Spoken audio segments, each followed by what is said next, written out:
శ్రీమాత్రే నమః. ఈరోజు వచ్చేసి పచ్చిరొయ్యలు గుడ్లు ములక్కాడ కర్రీ వండుకుందామండి.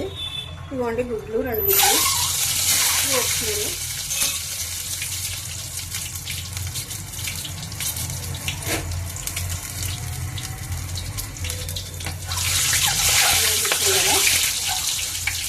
ఈ గుడ్డు కొంచెం సన్నం పడింది అంచేత వస్తుందండి.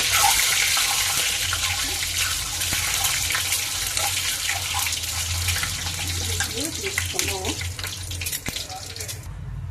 రొయ్యలు మసాలా కలిపి పెట్టుకున్నానండి.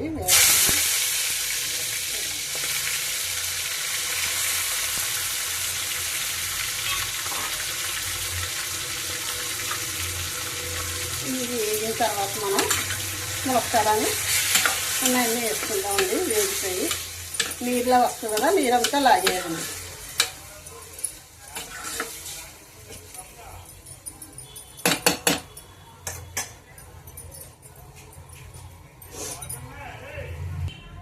ఒకసారి మూత తీసుకు చూద్దామండి వాటర్ ఎలా వచ్చిందన్నది. చూడండి రొయ్యలు వాటర్ ఎలా ఎక్కువ దిగేస్తుందండి. ఈ వాటర్ తగ్గే వరకు మనం కొంచెం వేపుకోవాలండి. అలాగే మగ్గనిస్తే సరిపోద్దండి. తర్వాత వాటర్ తగ్గిపోయిన తర్వాత మనం రొయ్యలు ఈ వాటర్లోనే ఉడికిపోతాయి కదా, అంచేత మనకి ఎక్కువ నీళ్ళు కూడా వేసుకోవసరం లేదు. తర్వాత పెట్టేస్తున్నాను మూత. వాటర్ తగ్గే వరకు అలాగా మగ్గనిద్దాము. మళ్ళీ ఒకసారి చూద్దామండి. వాటర్ చాలా ఎక్కువగా దిగిందండి. చూడండి చాలా ఎక్కువ దిగింది. ఈ వాటర్ అంతా లాగేయాలండి. చాలా ఎక్కువ దిగుతుంది రండి రొయ్యలు. అంటే విడిగా ఎచ్చబెట్టుకుంటే వాటర్ అంతా వచ్చేస్తుంది కానండి, ఆ వాటర్ తీసేసుకుంటే మనకి రొయ్య కర్రీ రుచి ఉండదండి. అంచేత నేను వాటర్ తీయడానికి ఒప్పుకోండి. ఇలాగే పీల్చేస్తే మనకి టేస్ట్ బాగుంటుందండి కర్రీ. మళ్ళీ ఒకసారి చూద్దామండి కర్రీ ఎంతవరకు వచ్చిందండి. అది చూడండి. ఇప్పుడు మనం పచ్చిమిర్చి వేసుకుందామండి. పచ్చిమిర్చి వేసేస్తున్నాను. ములక్కాడ కూడా వేసేస్తున్నామండి. ఉడుకుతాయి ఈసారి వాటర్కి ఉడికిపోతాయి కదా. ఇవి ఇలాగా మగ్గితే మనకి ఉడికిపోతాయండి, దగ్గరికి వచ్చేస్తాయి.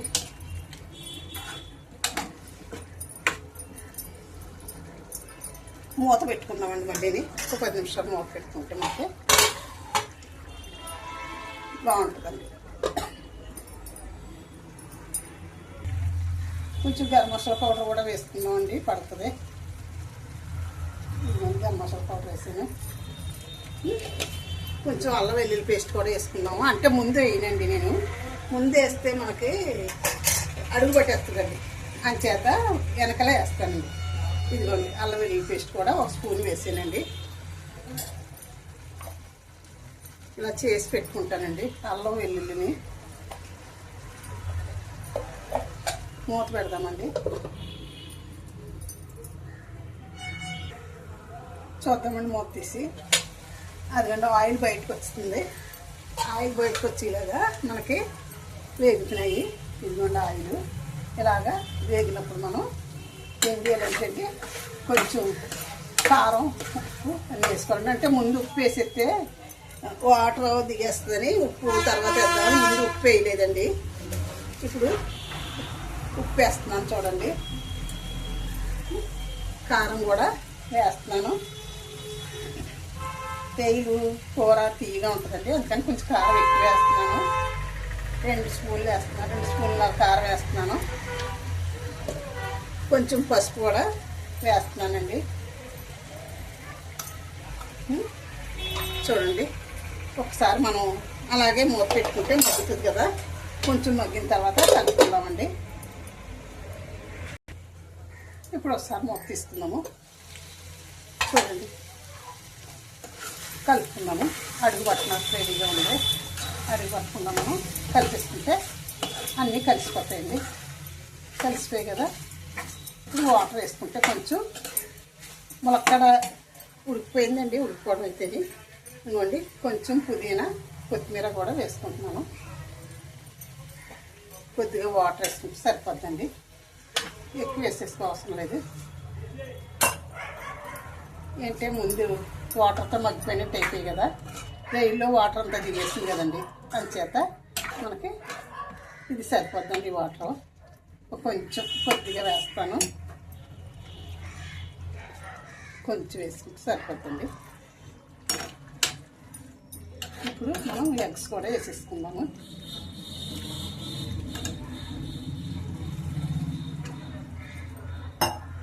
చందమామ కరిగిపోతుంది అనేసి ఇలా పైకి పెడుతున్నాము. ఇవన్నీ వేసేస్తున్నాము.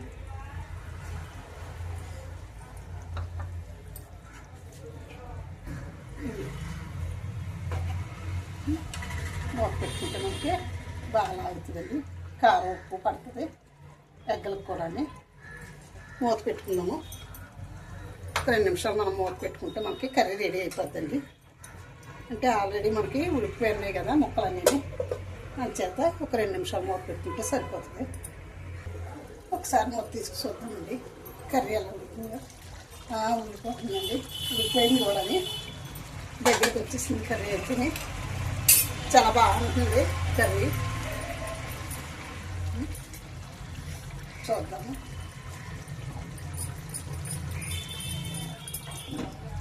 ఉడికిపోయిందండి.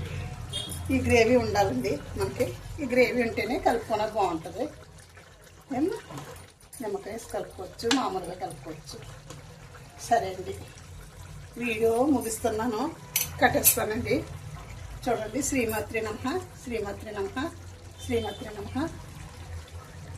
అందరూ కూడా నచ్చితే లైక్ చేసి సబ్స్క్రైబ్ చేసి, కొత్త వాళ్ళు ఎవరైనా చూస్తుంటే నాకు సబ్స్క్రైబ్ చేయండి. సరే అండి, ఉంటానండి.